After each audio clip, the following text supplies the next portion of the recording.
তোমাকে বারবার নিষেধ করেছিলাম যে তুমি পরকীয়া করো না। তুমি পরকীয়া করে পরের সন্তান জন্ম দিও না। তুমি পরকীয়া করে যেই পরের সন্তানগুলো জন্ম দিয়েছ, সেই সন্তানগুলো আজ বড় হয়ে কি হচ্ছে জানো? সেই সন্তানগুলো আজ বড় হয়ে চোর, ডাকাত, সন্ত্রাসী, ছিনতাইকারী হচ্ছে, ভূমিদস্যু হচ্ছে, গরিব অসহায় মানুষের সম্পত্তি রেকর্ড করে, সিটিং করে, খারিজ করে দখল করে নিচ্ছে। অন্যের জমিন জোর করে দখল করে নিচ্ছে।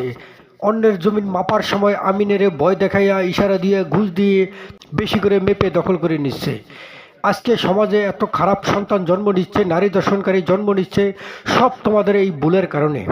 তোমাদেরকে বারবার নিষেধ করা হচ্ছে তোমরা পরকীয়া করো না। হাদিস কোরআনে বলা হয়েছে পরকীয়া করো না, কিন্তু তোমরা তাদের খেসালো তার পাল্টাইতে পারলা না, তোমরা পরকীয়া শুরু করছো। আর কিছু বদমাশ পুরুষ তো আছেই, অন্য মহিলা পাইলে তাদের মাথা ঠিক থাকে না, তারাও পরকীয়া লিপ্ত হয়ে যায়। এই পরকীয়ার কারণে এই যে এত খারাপ সন্তান জন্ম নিচ্ছে, দুনিয়াতে অশান্তি সৃষ্টি করছে, এই সমস্ত নষ্টের মূল এই পরকীয়া।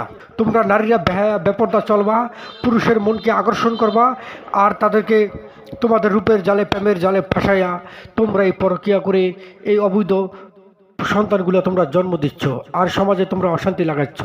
এখনও সময় আছে, তোমরা ভালো হও।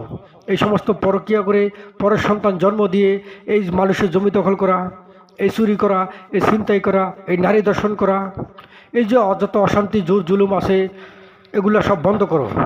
পরকীয়া যদি বন্ধ করে দাও, তাহলে পরের সন্তান জন্ম নেবে না, আর এই দুনিয়াতে অশান্তি সৃষ্টি করবে না। কথাগুলো মনে রাখবা, তোমার মনে থাকবে। আর কোনদিন পরকীয়া করবে? ভাই তুমি আমাকে কথাগুলো কেন বলছো জানি না, আমি তো পরকীয়া করি নাই, পরকীয়া করছে সেই নুসটা মেয়েটা।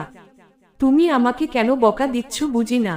সরি বোন, আমার ভুল হয়েছে, তুমি আমারে ক্ষমা করে দাও।